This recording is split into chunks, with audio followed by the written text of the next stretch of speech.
Number 8, honor the masculine and feminine as equals. Within every human being, there are two poles. There is a polarity.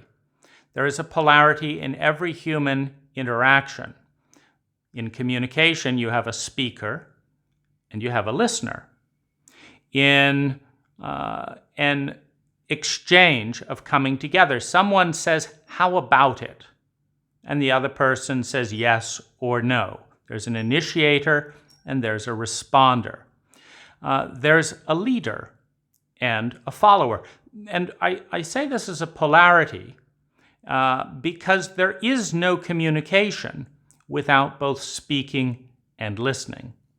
There is no movement without a giver and a receiver.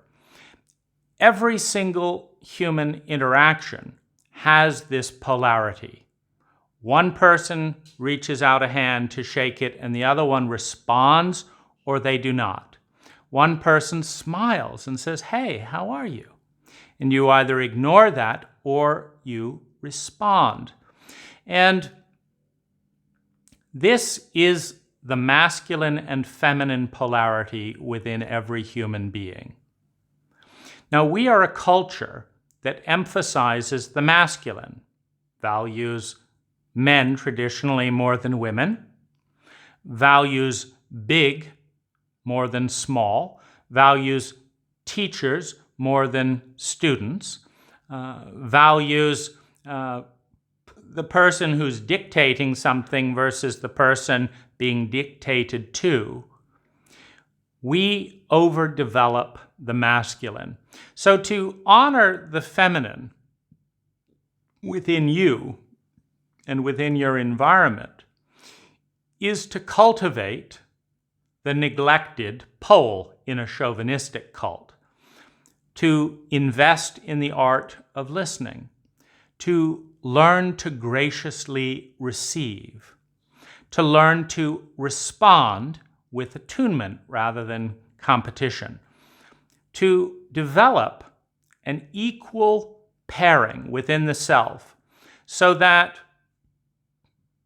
depending on the environment you're in and what is called for, you can graciously and effectively facilitate the exchange of value by occupying either role with skill and grace.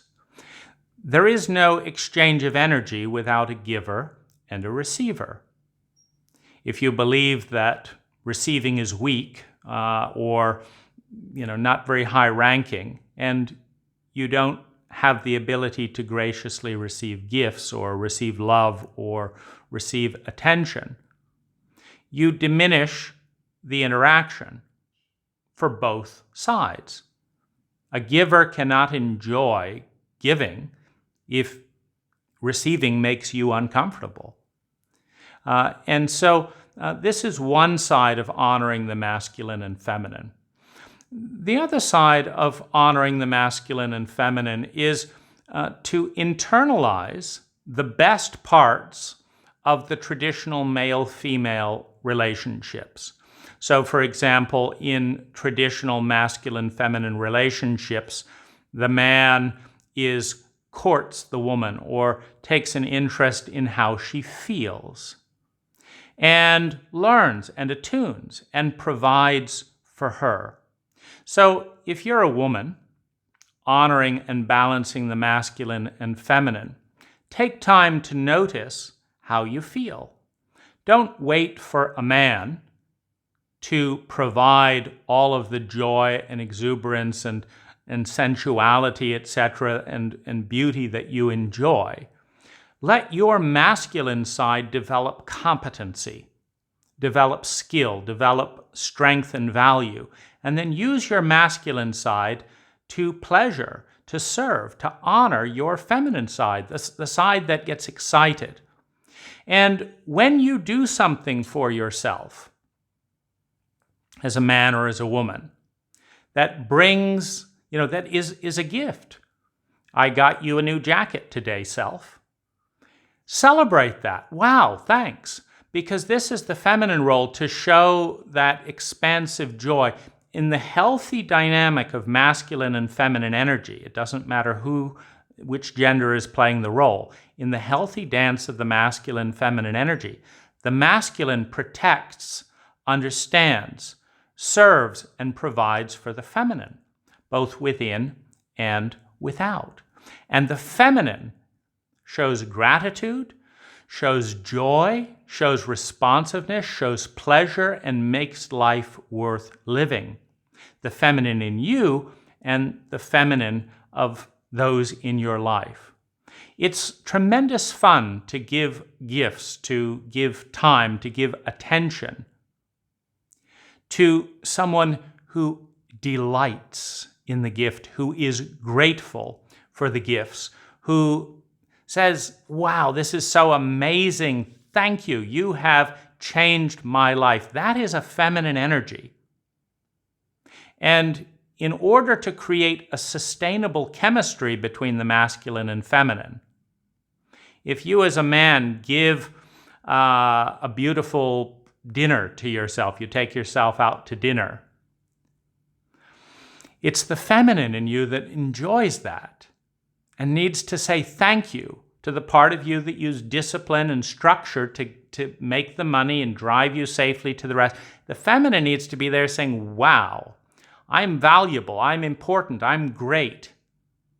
Thank you for valuing me enough to give this to me. There's a conversation between the inner masculine and the inner feminine, and the feminine recharges the masculine with emotion, with gratitude, with enthusiasm, with excitement.